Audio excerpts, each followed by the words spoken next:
Hello everyone, welcome to electrical department.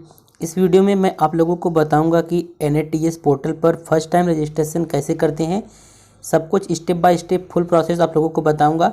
अगर आपने अभी तक नेट्स पोर्टल पर रजिस्ट्रेशन नहीं किया है तो इस वीडियो में समझकर आप आसानी से कर सकते हैं।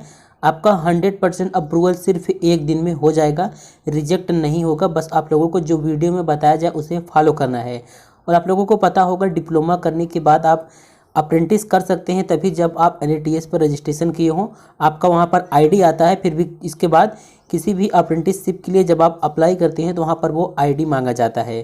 तो चलिए आज के इस वीडियो को स्टार्ट करते हैं और देखते हैं कि NATS पर रजिस्ट्रेशन कैसे करते हैं। तो रजिस्ट्रेशन करने के लिए सबसे पहले आपको MHRD NATS के ऑफिशियल वेबसाइट पर आ जाना होगा। इसका लिंक मैंने डिस्क्रिप्शन में दे दिया है, वहाँ से क्लिक करके आप इस वेबसाइट पर आ सकते हैं। जैसे ही आप इस वेबसाइट पर आएंगे यहाँ पर आपको कुछ इस प्रकार का इंटरफेस देखने को मिलेगा, जहाँ पर लॉगिन दिया होगा। लेकिन अगर आपने अभी तक NATS पर रजिस्ट्रेशन नहीं किया है तो आपको लॉगिन पर क्लिक नहीं करना है। इसके बजाय आपको यहाँ पर दिया है रजिस्टर हियर, तो आपको रजिस्टर हियर पर क्लिक करना है। अब जैसे ही आप रजिस्टर हियर पर क्लिक करते हैं उसके बाद कुछ इस प्रकार का इंटरफेस देखने को आपको मिलता है। यहाँ पर देखिए 1 2 3 4 करके नंबर है, मतलब यहाँ पर आपको 4 स्टेप पूरा करना होगा। इसके बाद आपका सक्सेसफुल हो जाएगा जो यहाँ पर रजिस्ट्रेशन करेंगे। तो यहाँ पर सबसे पहले देखिए आपको एलिजिबिलिटी टेस्ट करने के लिए बोलता है। तो यहाँ पर देखिए सबसे पहले आगे जैसे कि आई एम, यहाँ पर देखिए कुछ फिल करना है। तो आई एम अगर आप स्टूडेंट हैं या फिर इंस्टीट्यूशन से हैं या फिर इस्टेब्लिशमेंट हैं, तो आपको यहाँ पर स्टूडेंट है तो आपको स्टूडेंट पर जनरली क्लिक कर देना है। अब इसके बाद देखिए, इसके बाद आपको यहाँ पर देखिए फिर एक ऑप्शन आया है आई करके ऑप्शन आया है, उसके इस पर क्लिक करेंगे। जैसे ही आप इस पर आप क्लिक करेंगे यहाँ पर आपको स्टेट अपना डालना है, किस स्टेट से उत्तर प्रदेश से उत्तर प्रदेश डाल देना है। इसके बाद यहाँ पर अगर आप कंप्लीट किए हैं तभी आप NATS पर रजिस्ट्रेशन के लिए अप्लाई कर सकते हैं। अगर डूइंग में है तो फिर नहीं कर सकते हैं, तो हैव कंप्लीटेड पर क्लिक कर देना है। इसके बाद जिस ईयर में पास किए हैं वो ईयर डाल देना है। इसके बाद यहाँ पर अगर आपने बीटेक किया है या फिर टेक्निकल कोई ग्रेजुएशन किया है, टेक्निकल में आपने ग्रेजुएशन किया है तो यहाँ पर वो क्लिक करेंगे। नहीं तो अगर आप डिप्लोमा किए हैं तो डिप्लोमा इन इंजीनियरिंग पर क्लिक कर देंगे। तो यहाँ पर देखिए फिर मोड ऑफ एजुकेशन मांगा जा रहा है कि मोड ऑफ एजुकेशन क्या है, रेगुलर, पार्ट टाइम या फिर डिस्टेंस। तो आप यहाँ पर अगर रेगुलर है तो रेगुलर या फिर पार्ट टाइम, डिस्टेंस जो भी आपका है वहाँ पर वो क्लिक कर देंगे। तो यहाँ पर हमने रेगुलर पर क्लिक कर दिया है। फिर यहाँ पर देखिए कहा है कि अगर आपने कभी इसके पहले अगर कोई अप्रेंटिसशिप किया है तो यस करिए, तो नो। तुमने नहीं किया है तो यहाँ पर हम नो कर देंगे। फिर यहाँ पर पूछ रहा है do you have any work experience of 1 year और मोर। तो एक्सपीरियंस अगर है तो यस, नहीं तो नो कर देंगे आप लोग। तो यहाँ पर देखिए अगर ये सब आप फिल करते हैं तो यहाँ पर आ जाएगा congrats you are eligible to enrol. तो आप यहाँ पर एनरोल करने के लिए आप तैयार हो जाइए। अब एनरोल करने से पहले आपको यहाँ पर ध्यान देना है कौन कौन से डॉक्यूमेंट आपको लगेंगे यहाँ पर। तो इसके लिए देखिए पहले सबसे पहले आधार कार्ड लगेगा, personal email ID, mobile number, passport size photo, Aadhaar Aadhaar bank account detail लगेगा और क्वालिफाइड डिग्री। तो इन चीज़ों को आप लोग रेडी कर ले तभी आगे के स्टेप को स्टार्ट करें। तो आधार कार्ड का आपको जो है फ़ोटो अपलोड करना है। वो फ़ोटो जो अपलोड करना है आपको आधार कार्ड का, वो फ्रंट पेज का फ़ोटो अपलोड करना है। और इसके बाद जो फ्रंट पेज का फ़ोटो होगा वो उसका साइज़ मतलब कि 200 KB से ज़्यादा नहीं होना चाहिए। तो आपको वहाँ पर साइज़ कम करना होगा। साइज़ कम करने के लिए एक एप्लीकेशन आता है क्यू रेड्यूस लाइट पर आप जो इतना मर्जी चाहे साइज़ को कम कर सकते हैं।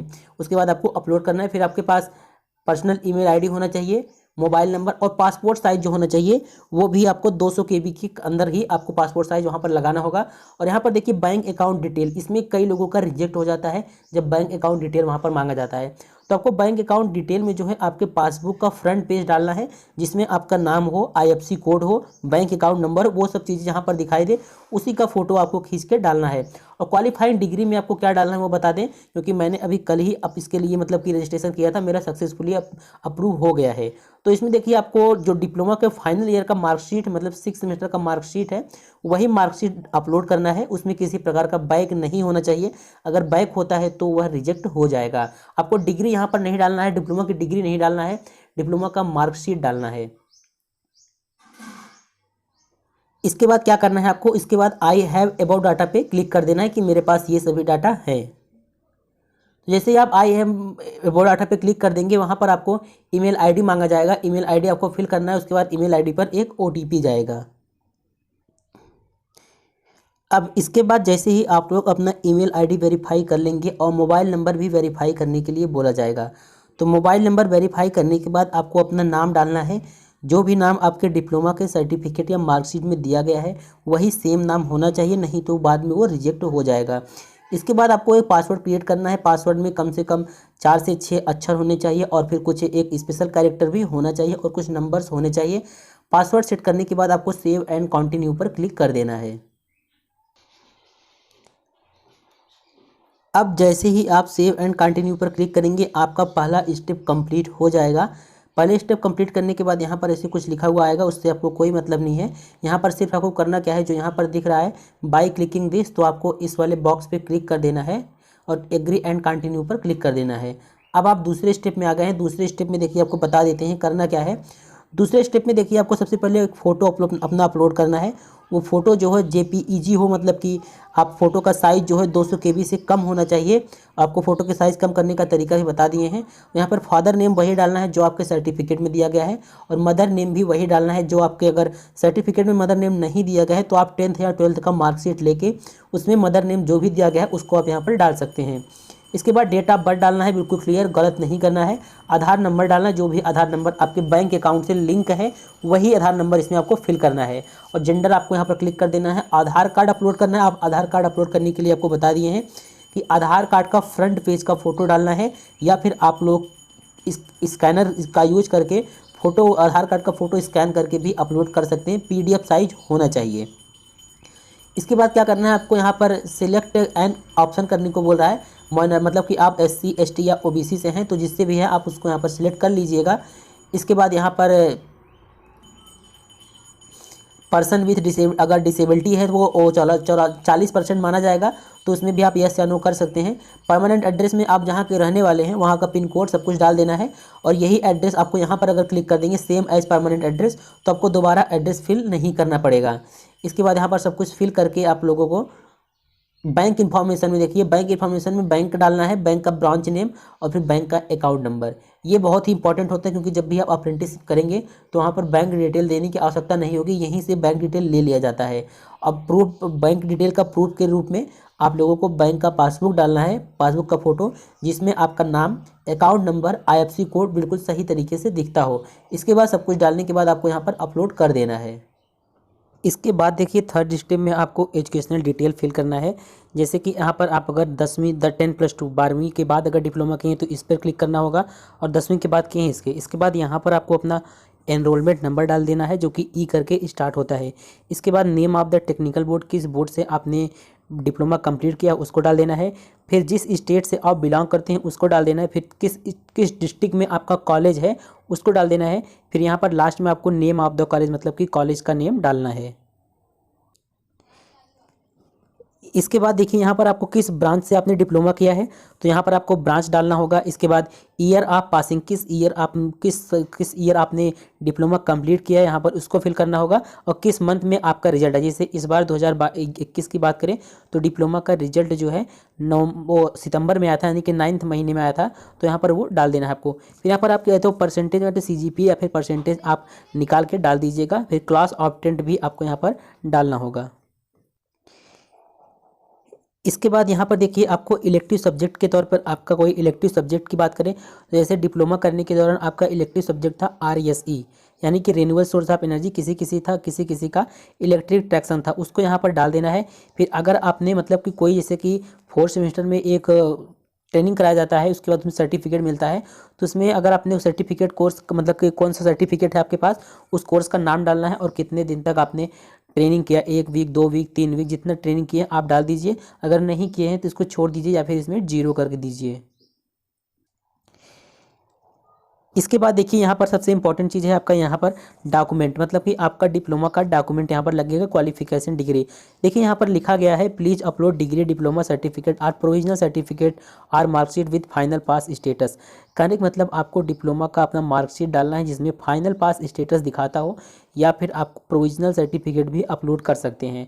तो आप जब कॉलेज से अपना TC CC और मार्कशीट लाएंगे तो उसमें आपको अपना मार्कशीट यहाँ पर अपलोड करना होगा। किसी स्कैनर ऐप से आप मार्कशीट को स्कैन कर लीजिए, उसके बाद उसको साइज़ को 1 MB से कम करके आप PDF साइज इसका अपलोड कर सकते हैं।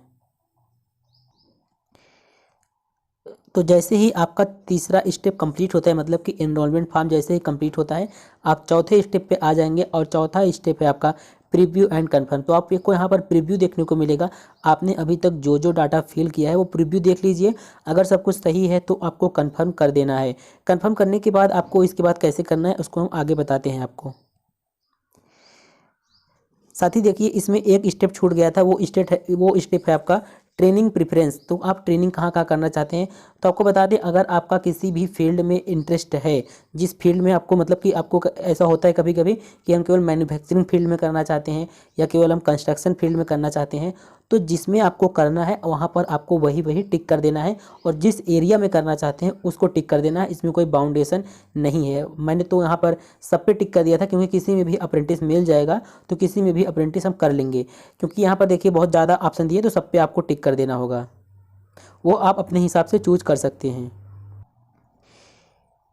इसके बाद देखिए यहाँ पर आपको एक प्रिंट निकालने का ऑप्शन आएगा। ये प्रिंट आप लोग ज़रूर निकाल लीजिएगा, क्योंकि कभी कभी क्या होता है, अप्रेंटिस पे अप्लाई किए हैं आप, उसका प्रूफ मांगा जाता है, तो आप प्रिंट भी दिखा सकते हैं। अगर आपका वेरिफिकेशन सक्सेसफुली हो गया है तो आप अपना जो आपका इस पे NATS पर रजिस्ट्रेशन का ID होगा आप उसको भी दिखा सकते हैं। तो आप यहाँ पर आपको आपके प्रिंट कर लेना होगा जो भी डिटेल आपने भरा है। तो जैसे ही आपका सब कुछ सबमिट हो जाएगा उसके बाद यहाँ पर आपको लिखा हुआ दिखाई देगा student enrolment has been created successfully.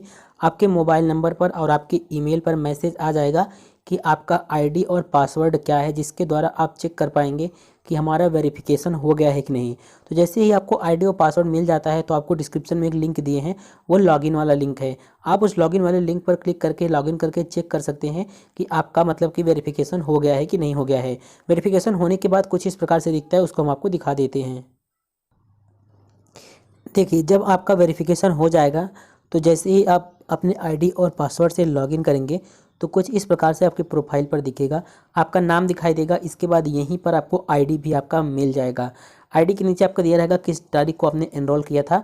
तो इसके बाद आपका वेरिफिकेशन हो जाएगा। अगर आपने सब कुछ सही से फिल किया है और फोटोज़ वगैरह मतलब जो भी डॉक्यूमेंट अपलोड किए हैं उसमें कोई गड़बड़ी नहीं होगी तो आपका एक ही दिन में वेरिफिकेशन हो जाएगा। अन्यथा एक दिन बाद आपको मैसेज आ जाएगा कि आपका रिजेक्ट कर दिया गया है और रिजेक्ट करने का रीज़न भी वहाँ पर लिखा रहेगा। तो इस वीडियो से आपको समझ में आ गया होगा कि NATS पोर्टल पर रजिस्ट्रेशन कैसे करते हैं। अब इसके बाद अप्रेंटिसशिप के लिए कोई भी वैकेंसीज आती है तो आपको अपने हम चैनल पर इन्फॉर्म कर देंगे। साथ ही आप हमारे टेलीग्राम चैनल से भी जुड़ जाइए। अब हम मिलते हैं नेक्स्ट वीडियो में।